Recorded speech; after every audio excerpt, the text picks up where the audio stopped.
বলছি। আর যারা মনে করছে না দালাল করে যখন পাইছি, দুনিয়ার মাতুবাড়ি সর্দারি পাইছি, আমার আর মরা লাগবে না, তার কাছে আমার কোনো কথাই নাই। এ বাবারে খুব খেয়াল করে আল্লাহ। ভারতের একজন বিশ্ববিখ্যাত পণ্ডিত, আপনারা সবাই তাকে জানেন, শিবশক্তি মহারাজ ভগবান। 3টা ডক্টরেট ডিগ্রি তার ছিল, ধর্মের উপর তার একটা ডক্টরেট ডিগ্রি ছিল। সে 22টা ভাষা জানত, 12টা ভাষা সে পণ্ডিত, আরবি ভাষায় সে পণ্ডিত। বাবারে ভারতের 50 কোটি হিন্দুদের তখনকার ধর্মীয় ভগবান ছিল।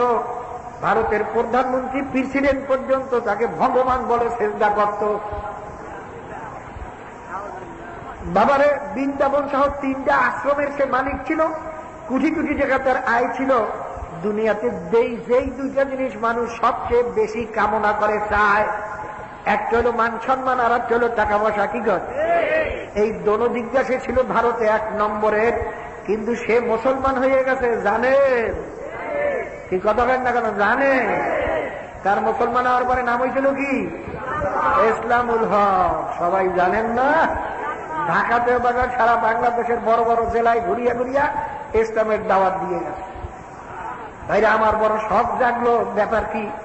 এত বড় মান সম্মান, এত বড় টাকা পয়সা সব ছাড়িয়ে দিয়া সে মুসলমান হয়ে গেছে। সে জানে মুসলমান হইলে টাকা পয়সা থাকবে না, মান সম্মান থাকবে না, বরং সে জীবন উপরে ঝুঁকি আসবে। কারণটা কি? তিনি কেন মুসলমান হইলেন? তালাশ করতে করতে একটা চটি বই পাইছি। ওই বই মধ্যে সে উল্লেখ করছে যে আমি বাধ্য কোরআন শরীফ নিজেই পড়তে জানি, আমি তো আরবি ভাষায় পণ্ডিত, সাধারণ আরবি ভাষা না, আমি ভালো করি আগাগোড়া পড়িয়া দেখছি কোরআন শরীফ সত্য আল্লাহ পাকের কালাম, তাতে কোনো সন্দেহ নাই। কাজে আমার দুনিয়ার এই আরামায় সেই মান সম্মান কয়দিন থাকবে? আমি যদি মুসলমান না হইয়া মারা যাই, আল্লাহ পাকের সত্য কালামের ভিতরে যেই জাহান্নামের কথা মাওলাই শুনাইছে, ওই জাহান্নামের একটা সেকেন্ডের আযাব সহ্য করার শক্তি আমার নাই। ও বাবারা বোঝো, একবার বুঝে আসলে আল্লাহর বদলে তুমি আমি সব ঠিক হয়ে যাবো ইনশাআল্লাহ। বোঝো, যার কপাল পোড়া নসিব বন্ধ হয়ে গেছে, ওই কপাল পোড়া আবু জেহেলের মতো বসবে না।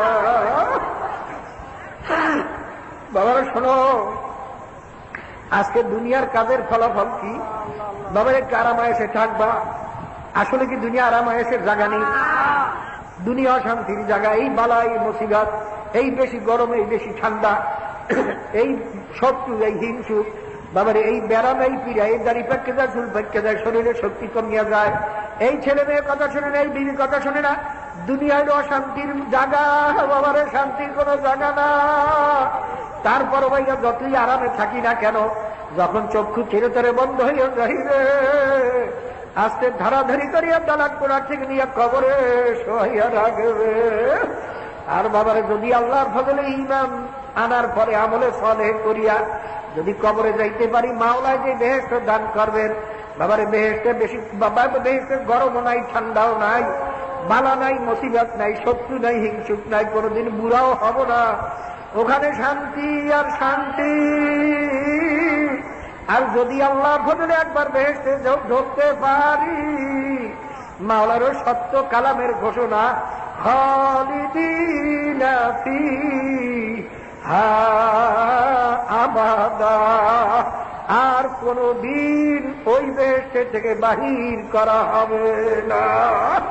বাবারে দুনিয়ার কাজের ফলাফলের উপরে ভাবিয়া সন্দেহের বিশ্বাস, তারপরে দুনিয়া শান্তির জায়গা না, তারপর দুনিয়ার কাজের জন্য এত পাগল হইলা। আর যদি মাওলার কালামের উপরে যদি সন্দেহের বিশ্বাসটুকু থাকতো, এই বেহেশত পাওয়ার জন্য আমরা সব আল্লাহর ওলি হইয়া যাইতাম। আসলে বাবা বিশ্বাসীর ইমানের অভাব। আমি খোদার কসম করে বলতে পারি, যার ইমান যত মজবুত, তার আমল আখলাক আল্লাহর ফজলে তত সুন্দর।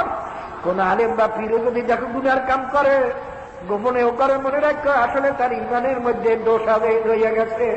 কাজী বাবারে যত ইমানকে মজবুত করতে পারি, আল্লাহর ফজলে তার আমল আখলাক তত সুন্দর হয়ে যাইবে। আল্লাহ আপনি কবুল করিয়ে লইয়ে। বাবারে দুনিয়ার সমস্ত আল্লাহর ওলিয়া খালি কাঁদছেন, মানুষ তুমি যদি আমাকে বেহেশত নাও দাও, অন্তত জাহান্নামের থেকে মাফ করিয়া দিও। থানভী রহমাতুল্লাহ একদিন কান্দেন আর বলেন, কিয়ামতের দিন যদি মাওলা আমাকে জাহান্নামের থেকে মাফ করিয়া দিয়া বিহিষ্টি লোকের জুতাও যদি বানাইয়া দেন, আমার জন্য সেটা খোশ কিসমত। আল্লাহ বাবারে, আজকে দুনিয়ার আল্লাহ কবুল করে লইন। বাবারে কি বলবো, আজকে করিয়া ভাবতে যায় কিসের জন্য মানুষ হইলাম। বাবারে, যেই জাহান্নাম মাওলায় বানাইয়া রাখছেন, যেই জাহান্নামের কথা মাওলায় কোরআন শরীফে শুনাইছেন, আল্লাহ এই জাহান্নামের একটা সেকেন্ডের আযাব সহ্য করার শক্তি কিন্তু কোন মানুষের নাই। আরে বাবা, পাথর পর্যন্ত মাওলার ভয়, জাহান্নামের ভয় টাস টাস করিয়া ফাটিয়া কাঁদতে কাঁদতে নহর জারি করিয়া দিয়েছে। মূসা আলাইহিস সালাতু ওয়াস সালাম একদিন এক জায়গা দিয়ে যাইতেছেন, দেখেন একটা পাথর কাঁদতেছে। আল্লাহ নবী জিজ্ঞাসা করে, ও পাথর তুমি কাঁদো কেন? পাথর উত্তর করে, আল্লাহর নবী, মাওলা নাকি মানুষ আর যে পাথরের দ্বারা জাহান্নাম জ্বালাইবেন, আমি এই ভয়তে কাঁদতে আছি, মাওলা নিয়ে আমাকে ওই জাহান্নামের থেকে মাফ করিয়া দেয়। মূসা আলাইহিস সালাম আল্লাহ পাকের কাছে দোয়া করলেন, বাবু গো, আপনি এই পাথরটারে মাফ করিয়া দেন। আল্লাহ পাক জানাই দিল, নবী আপনি পাথরটারে জানাইয়া দেন, আমি এই পাথরটারে জাহান্নামে জ্বালাবো না, আরে মাফ করিয়া দিলাম। আল্লাহ নবী শুনাইয়া চলে গেছেন। আবার কিছুদিন পরে আবার ওই জায়গা দিয়ে আল্লাহ নবী যাইতেছেন, দেখে পাথর আগের মতোই কাঁদতে আছে। আল্লাহ নবীর হাত করিয়ে বলে, ওরে পাথর তুই কাঁদতো কেন? আমি আল্লাহ নবীকে মিথ্যা বলছি নাকি, তুই কাঁদোস কেন? পাথর উত্তর করে, আল্লাহ নবী, নবীরা কোনোদিন মিথ্যা বলতে পারেন না, কাজে আপনি মিথ্যা বলেন না, আমি সম্পূর্ণ বিশ্বাস করছি আমাকে মাওলায় মাফ করিয়া দিয়েছেন, এই জন্য মাওলা শুকরিয়া আদায় করছি। তারপর তুই কাঁদবো কেন? বলো, আল্লাহ নবী, আমি যদি না কাঁদতাম আপনি আমার জন্য দোয়াও করতেন না, আর আমি মাফও পাইতাম না। যেই কান্নার কারণে আমি মাফ পাইছি, ওই কান্না আমি ছাড়ব না। বাবারে, কিসের মানুষ হইলাম আল্লাহ। বাবারে শোনো, জাহান্নামের আগুন সম্পর্কে মাওলায় ফরমান, কে কে সহ্য করতে পারবা সে গুণা লইয়া কবরে যাইও। আর যে মনে করো এই জাহান্নামের আযাব সহ্য করতে পারবো না, হাতে পায়ে ধরিয়া বলছি, বাবা ফেরো ফেরো, এখনো সময় আছে। আরে দুনিয়ার সরকারের আমরা কিছু বকছি না, বরঞ্চ সরকার আমাদের খাজনা ট্যাক্স নিয়ে কত আরামে চলতে আছে। এই সরকারের একটা আইন যদি উল্টা করি না মানি, বাবারে 10 করে দাঁড়াই যদি বলিও, 10 আমি সরকারের হাজারো আইন সব মানছি, একটা মাত্র আইন অমান্য করিয়া ফেলাইছি, আজকের থেকে মুসেলখা দিয়া যায়, আমি আর এই আইন অমান্য করব না, আপনি কি আমাকে মাফ করবেন না? যশোর তখন বলবে, বাবা মাফের আইন এখানে নাই, একটা অন্যায় করতে একটা অন্যায় শাস্তি ভোগ করতে হবে। বাবারে, ছেলে মেয়ে যদি বারবার বাপ মার সঙ্গে অন্যায় করে, বাপ মায়ের ছেলে মেয়েকে তারাইয়া দায়িত্বে ত্রিভুত করিয়ে দেয়। আর আমার মাওলার আসমান, মাওলার জমিন, মাওলার দেওয়া হাওয়া, মাওলার দেওয়া পানি, বাবারে সবচেয়ে মূল্যবান নেয়ামত দুনিয়াতে হলে হাওয়া। দুনিয়াতে সব নাইলেও কিছু বাঁচুন যায়, কিন্তু হাওয়া 1 মিনিট না থাকলে আর বাঁচার উপায় নাই। এই হাওয়া মাওলাই এত সাধারণ করিয়া গেছে, বাইরে পয়সা দিয়েও কিনতে হয় না, হাত দিয়েও আনতে হয় না, সব সময় নাকের মধ্যেই পাওয়া যায়। আরে বাবা রে, মাওলার এত নেয়ামত খাইয়া লইয়া, মাওলার এত নেয়ামত ভোগ করিয়া, মাওলার দেওয়া হাত, মাওলার দেওয়া জবান, মাওলার দেওয়া পাও, মাওলার দেওয়া চক্ষু, মাওলার দেওয়া কান, এত নেয়ামত ভোগ করিয়া মাওলার হুকুম মানবি না, মাওলাও কিন্তু ছাড়বে না। যেগুলো সহ্য করতে পারে বাপের আমি না, ধারণা সব গরুর জল চাইয়ে রয়েছে, একটা গরু সবাই যায়, আর একটা গরু কি করে, কি কয়, ও কি কান্নাকাটি করে নাকি? ও ভাই যায় গুটায়, একটার একটা গুটায়, একটা ঘাট খায়। কবরের কথা, হাসরের কথা, জাহান্নামের কথা হইতে আছে, আর একটা আরেকদিন চাইয়ে রয়েছে। নিচে চিন্তা মনেও আছে যে আমি একটু কবরে যাবো, আমার তো মরণ লাগবে, আমার কি অবস্থা হবে। বাবারে খুব খেয়াল করে নিয়ে, আল্লাহ আমরা দুনিয়ার খেয়াল করতে করতে করতে করতে আখিরাতের খেয়াল আসি না। আল্লাহ মাফ করে দাও।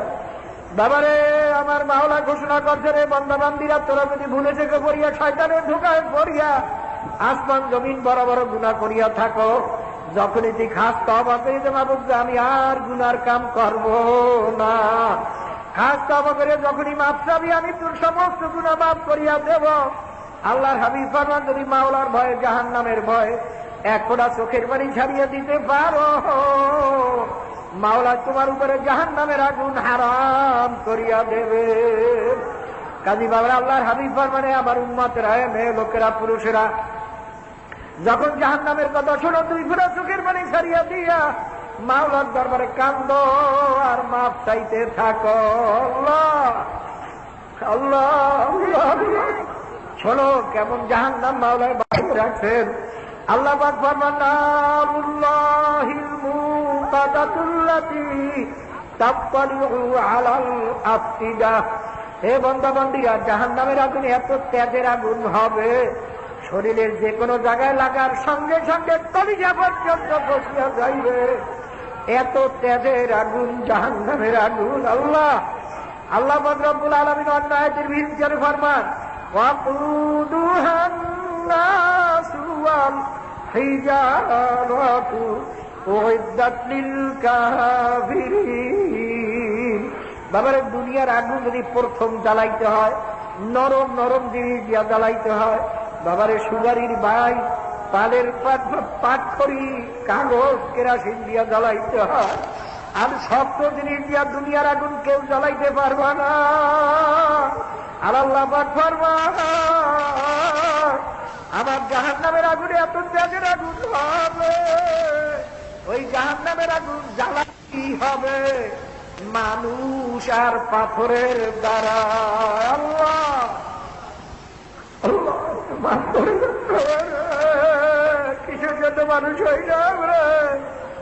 একটা গরু, ছাগল, একটা কুত্তা, শিয়াল, শুয়ার, তার বেহেশত নাই, জাহান্নামও নাই। আমরা হইলাম মানুষ, যদি বেহেশত না পাই, জাহান্নাম ছাড়া উপায় নাই।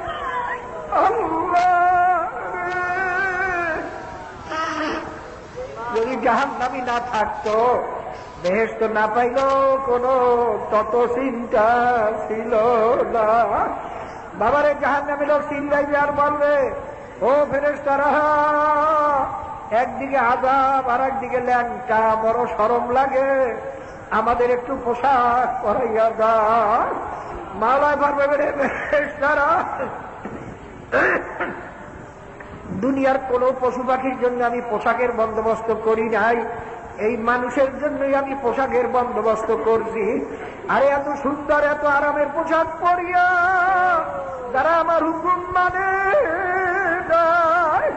ওদের জন্য আমি জাহান্নামের মধ্যেও পোশাক বানাইয়া রাখছি। কি পোশাক? শোন বাবা, শোন, আল্লাহ পাকের সত্য কালামের ঘোষণা। আল্লাহ কুতিআত লাহু সিয়াবুন মিন নার, জাহান্নামের ওই তেজের আগুন দিয়া পোশাক বানাইবে। আল্লাহ আল্লাহ। বাবারে, আজকে শীতের পোশাক আমাদের কাছে হাতে তো ঠান্ডাই লাগে, একটা কম্বল বা ল্যাপ হাতে ধরলে তো ঠান্ডাই লাগে। এই গরমের দিনে একটা কম্বল বা ল্যাপ মুড়া দিয়ে যদি তোমাকে আমাকে শোয়াইয়া রাখে, আরে 1 ঘন্টা 1.5 ঘন্টা পর দেখবা বিসি উঠিয়া ঘামাইয়া একেবারে মরি মরি অবস্থা হইয়া গেছে। আর জাহান্নামের মধ্যে যখন জাহান্নামের আগুনের পোশাক পরাইয়া দেবে, আবার ওই পোশাকের মধ্যে জাহান্নামের সাপ বিচ্ছুগুলো কট কট করিয়া কামড়াইতে থাকবে। ও বাবা, কেন গুনার কাজ ছাড়ো না? কি মাওলার কালাম মিথ্যা মনে করিয়া বইছ? নাই আযাব সহ্য করতে পারবা? চিন্তা ভাবনা করিয়া মাওলার কবর যাইও। আল্লাহ আল্লাহ আল্লাহ। বাবা, যত দুনিয়ার আল্লাহর ওলিয়া মৌত পর্যন্ত কান্না ছাড়েন নাই। হাবিব হুজুরে যারা দেখছেন, কাঁদতে কাঁদতে চোখের কুঠুরিতে ঘাও হইয়া গেছিল। আল্লাহ বাবারে, চরমায় মরহুম আল্লাহর কুতুবকে ইন্তেকালের কয়েকদিন আগেও দেখি চকুর উপরে বসে কবরের স্থানের দিকে চাইয়ে রয়েছে একা একা, আর দুই চোখের পানি বাইরে হয়ে পরে আর কাঁদতে আর বলে, বাবু তুমি যদি আমাকে মাফ নাই করো, ওই অন্ধকার কবরে আমি একা কেমনে থাকবো রে। বাবারে কোন সময় চোখের পানি কবুল হয়ে যায় তোমারও জানা নাই, আমারও জানা নাই। এই জন্য আল্লাহর ওলিরা বহুত পর্যন্ত কান্না ছাড়েন না। আল্লাহ দাবাই আবার জাহান্নামী লোকেরা চিল্লাইবে আর বলবে, হারে দুনিয়াতে একটু অশান্তিতে পড়লে একটু বিছানায় শুই যা, একটু শান্তি লাগতো। ও ফেরেশতারা আমাদের জন্য একটু বিছানার বন্দোবস্ত করো। আল্লাহ বলবেন, ও ফেরেশতারা, আরে একটা গরু আমি হুকুম দিছি, গরু তুই আমার বন্দার গোলামি করিস। আরে গরুটা হাল চাষ করতে গিয়ে আর কান্দে পর্যন্ত ঘা হইয়া গেছে, তবুরা গরুটা আমার কথা মানছে, আমার বন্দার গোলামি করছে। গরুটার কোন স্বার্থ ছিল না, গরুটা ধানের ভাগও পায় নাই, কোরমা পোড়ার ভাগ পায় নাই, গরুটা খড় কুটা খাইয়া বাঁচছে, তারপর গরুটা আমার হুকুম মানছে। ওর জন্য কোনো বেহেশত রাখি নাই, জাহান্নামও রাখি নাই। আরে গরুটার জন্য কোনো বিছানার বন্দোবস্ত করি নাই, যেখানে পায়খানা প্রস্রাব করছে সেখানেই শুইয়া রইছে। আর ওদের কত আরামের বিছানা দিছিলাম, আরামের বিছানায় দিয়া ঘুমাইয়া রইছে, আমার নামাজ পড়ে নাই, খাওয়ার হুকুম মানে না। যাও যাও, ওদের জন্য আমি জাহান্নামের মধ্যে বিছানা বানাইয়া রাখলাম। আল্লাহ শোন বাবা, শোন ওই সত্য কালামের ঘোষণা, আমি জাহান্নামী হাদু ওয়া মিন ফাওকিহিম গাওয়াশ। আল্লাহ নিহাত মানে বিছানা বা তোষক, জাহান্নামের মধ্যে একটা তোষক হইবে, কত মাইল উঁচু হইবে তা মাওলা ছাড়া কেউ জানেন না। ওই তোষকে আরামের তুলা না, ওই তোষকের তুলো হইবে জাহান্নামের পাথর কয়লা দিয়া। আল্লাহ ওয়ালাইহিমুল গাওয়াশ, ওই তোষকটার উপরে শোয়াইয়া, গাওয়াশ মানে ঢাকনা বা ল্যাপ, ওই ল্যাপটার কত কুঠি মনোজন হইবে মাওলা ছাড়া কেহ জানেন না। বাবারে ওই ল্যাপটা গায়ে দাও হাইয়া, মাওলা ভাবে ফেরেশতারা, যাও যাও ওদের ল্যাপে আর তোষকে জাহান্নামের আগুন লাগাইয়া দাও। আল্লাহ কুল্লামা নাযিজাত জুলুদুহুম বাদদালনাহুম জুলুদান গায়রাহা। এক একটা জাহান্নামী লোকের গায়ের চামড়াটা 42 গজ পর্যন্ত মোটা হইয়া যাবে। জাহান্নামের আগুনে জ্বলতে জ্বলতে জ্বলতে জ্বলতে চামড়াটা খুলিয়া পড়িয়া যাইবে, আবার দুটার চামড়া হইয়া যাইবে, আবার খুলিয়া পড়িয়া যাইবে, আবার নূতন চামড়া হইয়া যাইবে। আমা হুয়া বিমাইয়্যিত, আতমৌত তালাশ করিয়া পাবে না। বাবারে আবার জাহান্নামী লোক চিল্লাইবে, আমারে খাওয়াও খাওয়াও, ক্ষুধা সহ্য করতে পারি না। আল্লাহ পাক ভাবে বলে, ফেরেশতারা ওদের কত সুন্দর খাদ্য খাওয়াইছিলাম, কোন মখলুককে এত সুন্দর খাদ্য খাওয়াই না। আল্লাহ আরে গরুরা এত কষ্ট করিয়া হাল চাষ করিয়া, গরুরা ধানের ভাগ পায় নাই, কোরমা পোলার ভাগ পায় নাই। আরে ওকে আর ওই বন্দরে আমি কত সুন্দর খাদ্য খাওয়াইছিলাম, কত ফল খাওয়াইছিলাম, খাইয়া লইয়া আমার হুকুম মানে না। যাও যাও, ওদের মধ্যে ওদের জন্য আমি জাহান্নামের মধ্যে খাদ্য তৈরি করিয়া রাখলাম। আল্লাহ শোন বাবা, শোন, শুনিয়া রাখ, যারা কবরে যাবি শুনিয়া রাখ। আল্লাহ পাক ফরমান, ইন্না আল্লাহ ইন্না শাজারাতাজ যাকুমি তাআবুল আযীমি কাল মুহলি ইয়াগলি ফিল বুতুনি কাগালিল হামিম। জাহান্নামের মধ্যে আগুনের তৈরি হেলস গাছ বানাইয়ে রাখছে। আল্লাহ আপনি মাফ করিয়া দেন। আল্লাহ আল্লাহ আল্লাহ বাবার ক্ষুধার তাড়নায় সহ্য করতে না পারিয়া যখন এই বাগানের সঙ্গে বাচ্চা রাখবে আউজাত করে কতগুলা খেলতাম খাইয়া ফেলাইবে। আল্লাহ পাক ফরমান পেটের মধ্যে দেখে আপনি ফিলবুতুন পেটে দেখে উৎসাঞ্জা শুরু করিয়া দেবে। কিরকম আল্লাহ পাক ফরমান কাগলিল হামিম, যেমন একটা পাতিলির ভিতরে পানি দিয়ে উপরে ঢাকনা দিয়া নিচে আগুন দিয়া যখন জাল দিতে থাকে, কিছুক্ষণ পরে পাতিলির ভিতরে পানি গুম গুম গুম গুম করিয়া উৎসাইতে থাকে। আল্লাহ পাক ফরমান এরকম পেটের মধ্যে যে হেলগাছগুলা উৎসাইতে থাকবে, ওই যন্ত্রণা ওই ব্যথা সহ্য করতে না পারিয়া জাহান্নামের জমিনে গড়াগড়ি শুরু করিয়া দেবে। এদিকে গর্জিয়া যাবে জাহান্নামের সাপ বিচ্ছুগুলো জড়াইয়া ধরবে, আবার ওদিকে গর্জিয়া যাবে ফেরেশতারা গুর্জ দিয়ে আবার ফিটা পারবে।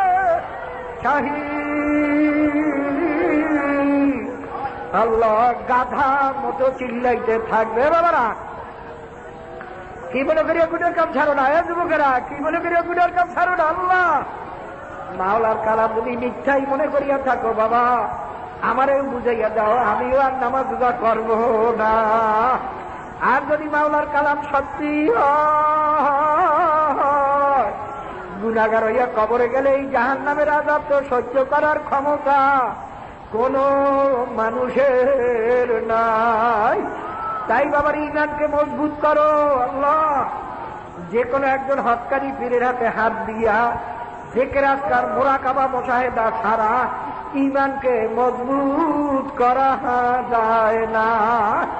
ওই যারা বলে পীর মুরিদি লাগে না, বাবা তুমি চারদিকেই লক্ষ্য করিয়া দেখো আর নিজেদের আমল আখলাক ঠিক নাই, আর চোখে পানি নাই, নিজের কপাল পড়ছে অন্যের কপাল পড়ার চেষ্টায় আছে। তবে বাবা বর্তমান জমানায় অধিকাংশ পীর মুরিদি ব্যবসা বা দলাদলিতে দাঁড়াইয়া গেছে। সারা দুনিয়ার আল্লাহর ওলিরাই কথার উপরে একমত, যেই পীরের 5 জন মুরিদের ভিতরে কমপক্ষে 3 জন মুরিদকে দেখবা সুন্নাত তরিকা অনুযায়ী কোরআন হাদিস অনুযায়ী তার জাহিরি বাতিনি আমল দুরুস্ত হইয়া যাইতে আছে, তার কলব নরম হইয়া চোখে পানি আসতে আছে। এরকম একজন পীরের হাতে হাত দেবাই মনে করিয়া পীরের কাছে মুড়ি যাওয়া আমার কোন উদ্দেশ্য না, পীরও আমার উদ্দেশ্য না, মুড়ি যাওয়া উদ্দেশ্য না, তরিকা উদ্দেশ্য না। আমার আসল উদ্দেশ্য ঈমানকে মজবুত করিয়া আমলকে দুরুস্ত করে কলবকে নরম করে চোখে পানি নিয়ে কবরে যখন লাগবে। কেননা দুনিয়ার ঘরে যদি আগুন লাগে পানি ছাড়া যেমন ঠান্ডা করা যায় না, মনের বুঝাইয়ে তোমার আমার গুনার দ্বারা যে জাহান্নামের আগুন জ্বলিয়া রয়েছে, চোখের পানি ছাড়া কিন্তু জাহান্নামের আগুন ঠান্ডা করা যাবে না। আল্লাহুম্মা আমিন। ও ঘরের মেয়ে লোকেরা হাত উড়াইয়া মাওলার দরবারে নিজের গুনার কথা মনে করিয়া 2 ফোঁটা চোখের পানি ছাড়িয়া দিয়া মাওলার দরবারে কান্দ আর মাফ চাও। আরে যদি কান্না না আসে মনের ভিতরে একদিন এই ঘরের দরজা দিয়া মরা লাশ হইয়া বাইরাব। ছেলে কান্দে মেয়ে কান্দে আব্বা আব্বা করে আম্মা আম্মা করে, জবাব তো আর দিব না। ও বাবু যে গুনার বোঝা মাথায় নিয়া তোমার দরবারে বড় আশা করে হাত উঠাইছি রে, মাফ করে দেন গো মাওলা, মাফ করে দেন।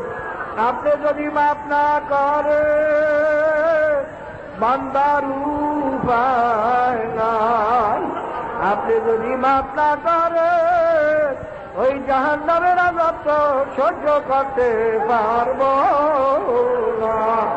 ও মাবুদে কত আলেম ওলামাদের নিয়ে হাত উঠাইলাম, ইয়া আল্লাহ কত বেগুনা নামালের তালবালের নিয়ে হাত উঠাইলাম, ইয়া আল্লাহ কত জাকিরিন শাকিরিন বন্দাদের নিয়ে হাত উঠাইলাম।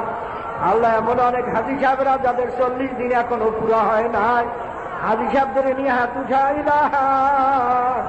মাবুদের ভিতরে একজনের গুনাহ মাফ করলে তার উসিলে আমাদের সবার গুনাহ মাফ করে দাও। ও মাবুদে যত মুমিন মুমিনাত কবরে শুয়ে রয়েছে, খাস করে আমাদের হাজিরের মধ্যে আত্মীয় স্বজন বাপ মা দাদা দাদি নানা নানি ভাই বন্ধু স্ত্রী পুত্র পরিজন ওস্তাদ সাগরি যার যে কবরে শুয়ে রয়েছে সবাইকে আপনি মাফ করে দেন আল্লাহ, তাদের কবরকে আপনি বেহেশতের বাগান বানাইয়া দেন। এ আল্লাহ, তাদের উসিলায় মাহফিল হইল, যারা মাহফিলের জন্য চেষ্টা করলো, খাদ্যের জন্য সাহায্য করলো, সবাই উপরে আপনি খাস রহমত নাযিল করেন আল্লাহ। আল্লাহ, যত বান্দারা মাহফিলে হাজির হইলাম আমাদের উপরেও খাস রহমত নাযিল করেন আল্লাহ।